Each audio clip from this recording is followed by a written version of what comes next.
బేతాళ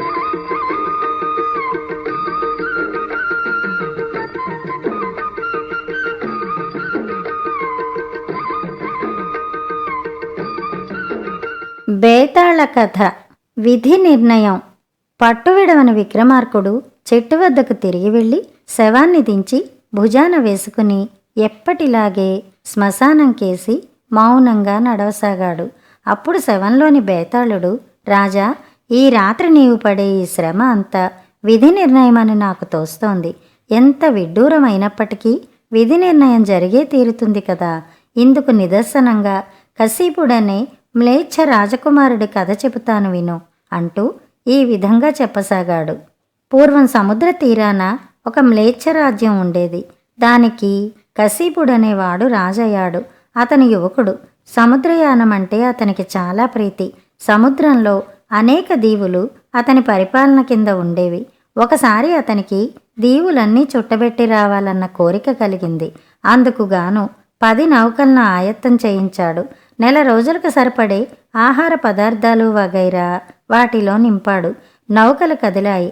20 రోజుల పాటు సముద్రయానం నిర్విఘ్నంగా కొనసాగింది.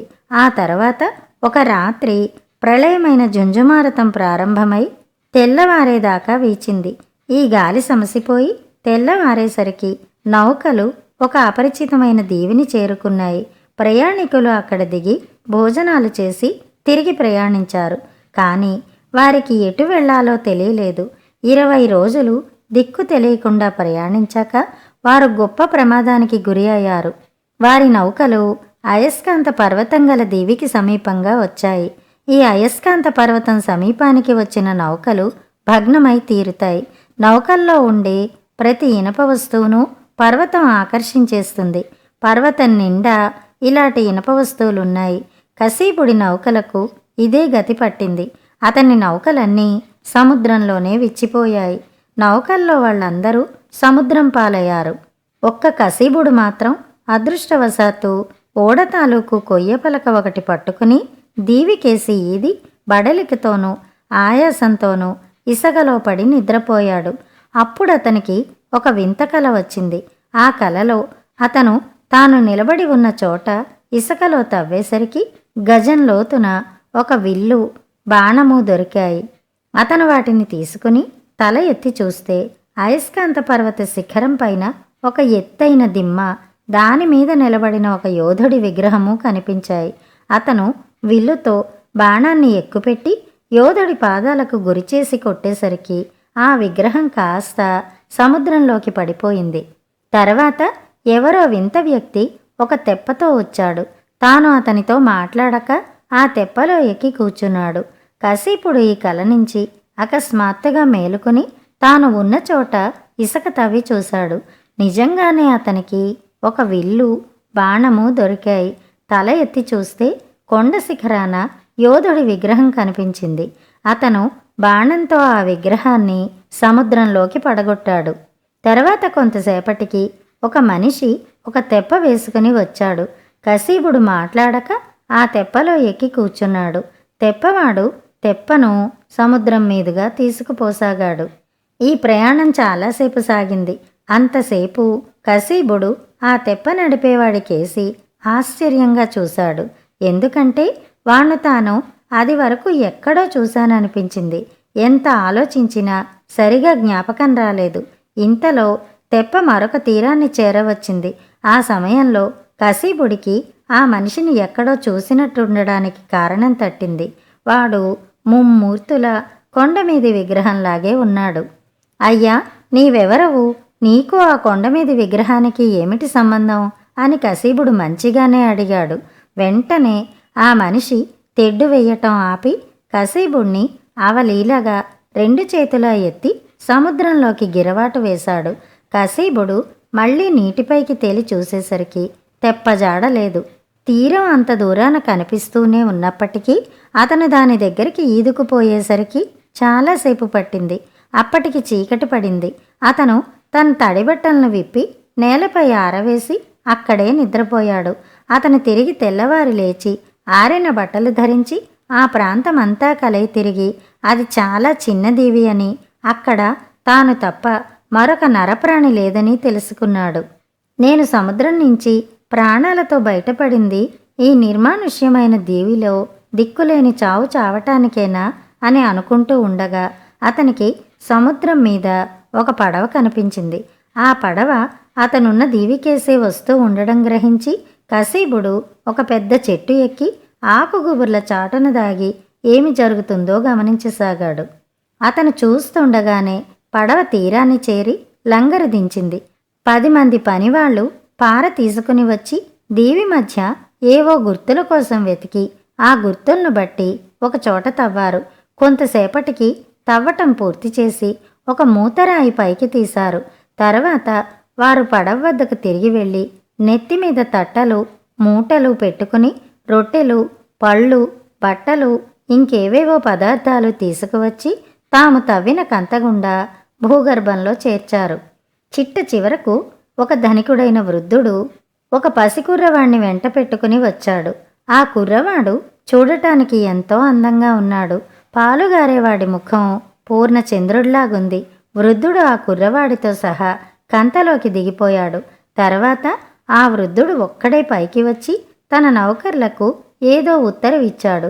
నౌకర్లు మూతరాయిని యథాస్థానంలో ఉంచి కంతను మట్టితో పూడ్చేసి పడవ వద్దకు వెళ్ళిపోయారు.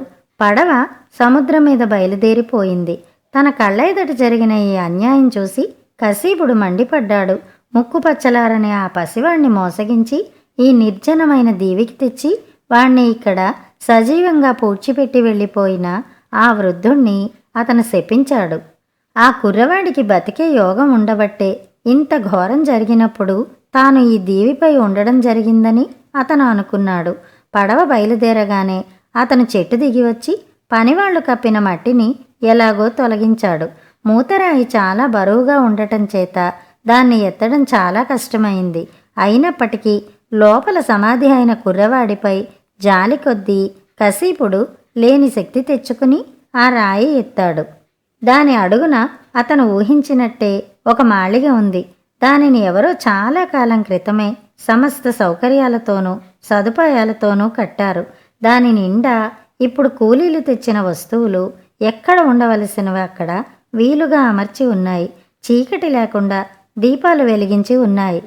చాలా విశాలంగా ఉన్న ఈ మాళిగ మధ్య కుర్రవాడు నిశ్చింతగా కూర్చుని ఉన్నాడు. కసీబుడి రాకకు కంగారు పడుతూ వాడు లేచి నిలబడ్డాడు. అది చూసి కసీబుడు, భయపడకు నాయనా, నిన్నీ సజీవ సమాధి నుంచి రక్షించడానికే నేను వచ్చాను. దుర్మార్గుడైన ఆ ముసలివాడు నీకు మాయమాటలు చెప్పి నిన్ను చంపేయటానికి ఈ ఆర్భాటమంతా చేసినట్టున్నాడు. కానీ దేవుడి దయవల్ల నేనిదంతా గమనించడం జరిగింది అన్నాడు. ఈ మాటలు విని ఆ కుర్రవాడు పెద్దగా నవ్వి ఇలా చెప్పాడు. మీరు అపోహపడుతున్నారు. ఆ ముసలాయన దుర్మార్గుడు కాడు. ఆయనకు నేను లేక లేక కలిగిన కొడుకును. నేనాయనకు పంచ ప్రాణాల కన్నా ఎక్కువ. నన్నాయన చంపడానికి ఇక్కడ ఉంచలేదు. చావు నుంచి కాపాడడానికే ఈ ప్రయత్నమంతా చేయించాడు.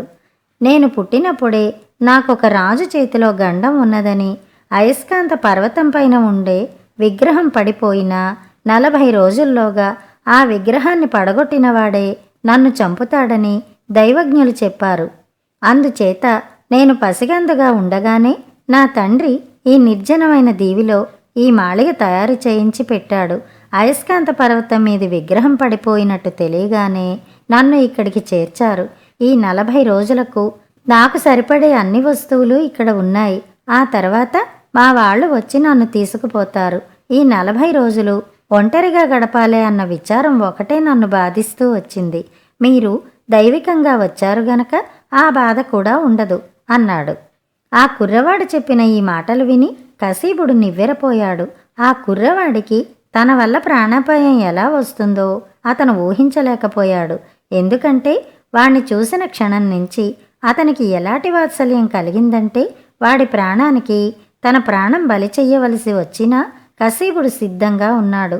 తాను ఫలానా అని ఆ కుర్రవాడికి చెప్పి వాడికి భయం కలిగించక వాడి వాళ్ళు తిరిగి వచ్చేదాకా వాడికి తోడుగా ఉండి కబుర్లు చెబుతూ సుఖంగా కాలక్షేపం జరిగేలాగా చూడడానికే నిశ్చయించాడు. ఇద్దరికీ మధ్య గొప్ప స్నేహబంధం ఏర్పడింది. ఆ మాళిగలో రకరకాల ఆహార పదార్థాలు, మిఠాయిలు, పళ్ళు ఉన్నాయి. కబుర్లు చెప్పుకుంటూ, ఆకలి వేసినప్పుడు తింటూ, నిద్ర వచ్చినప్పుడు నిద్రపోతూ వారు 40 రోజులు సుఖంగా వెళ్ళబుచ్చారు. ఆఖరి రోజు రాత్రి కుర్రవాడు తనకు పళ్ళు తినాలని ఉన్నదన్నాడు. మంచానికి ఎగువగా గోడకు కత్తి వేళ్లాడుతోంది. దాన్ని తీద్దామని కసీబుడు మంచం మీద నిలబడి కత్తి తీసుకునే సమయాన అల్లరికి కుర్రవాడు కసీబుడి అరికాళ్లలో కితకితలు పెట్టాడు. ఆ కితకితలు భరించలేక కసీబుడు పడిపోయాడు. అతను అలా పడటంలో అతని చేతి కత్తి సూటిగా కుర్రవాడి గుండెలో దిగబడి తక్షణమే కుర్రవాడు మరణించాడు. తెల్లవారగానే ఆ కుర్రవాడి తండ్రి నౌకర్లతో సహా వచ్చి చూస్తాడు. కసీబుడికి ఆ చోటు విడిచి పారిపోవాలనిపించింది. కానీ తనకు ఎంతో ప్రేమపాత్రుడైన కుర్రవాడిని వదిలిపెట్టిపోబుద్ధి కాలేదు. తెల్లవార్లు కుర్రవాడి శవం పైన పడి ఏడిచి చివరకు కసీబుడు ఆ మాళిగ నుంచి పైకి వచ్చి రాతి మూత యథాస్థానంలో ఉంచి మట్టి కప్పి మళ్ళీ వెళ్ళి చెట్టుచాటున దాక్కుని కుర్రవాడి శవాన్ని వాళ్ళు తీసుకుపోయాక తాను ఏదో విధంగా ఆ దీవి నుంచి దాటిపోయాడు. బేతాళుడి కథ చెప్పి రాజా కసీబుడు ఆ కుర్రవాడు తనకున్న ప్రాణగండం గురించి చెప్పినాక అక్కడి నుంచి తాను ఎందుకు వెళ్ళిపోలేదు? దైవజ్ఞులు చెప్పే జోస్యంలో నమ్మకం లేకనా? వాడిపై ప్రేమ చేతనా? లేక తాను వెళ్ళిపోతే వాడికి తన నుంచి చావు రాదేమోననా? ఈ సందేహానికి సమాధానం తెలిసి కూడా చెప్పకపోయావో నీ తల పగిలిపోతుంది అన్నాడు. దానికి విక్రమార్కుడు, మనిషికి ఎన్ని విశ్వాసాలున్నప్పటికీ అవి ఆత్మవిశ్వాసంతో సమం కావు. కసీబుడికి మొదట ఆ కుర్రవాణ్ణి చూసినప్పుడు జాలి కలిగింది. అది అతనితో మాట్లాడినాక వాత్సల్యంగా మారింది. తాను బుద్ధిపూర్వకంగా ఆ కుర్రవాణ్ణి ఒక్క పరుషమైన మాట కూడా అనననే ధైర్యము, నమ్మకము ఉండబట్టే అతను ఆ కుర్రవాణ్ణి ఒంటరిగా విడిచి వెళ్ళిపోలేదు. తాను ఉండిపోవటం వల్ల కుర్రవాడికి చాలా ఆనందం చేకూర్చాడు. అతను వెళ్ళిపోకపోవటంలో తప్పేమీ లేదు. ఎవడైనా విధివశాన తాను దుర్మార్గుడైపోతాడంటే చింతించాలి గాని అనుకోకుండా తన చేత విధి చెడ్డ పని చేయిస్తే అందుకు చింతించనవసరం లేదు అన్నాడు. రాజుకు ఈ విధంగా మౌనభంగం కలగ్గానే బేతాళుడు శవంతో సహా మాయమై మళ్ళీ చెట్టెక్కాడు. కథ సమాప్తం. కథ కంచికి, మనం ఇంటికి.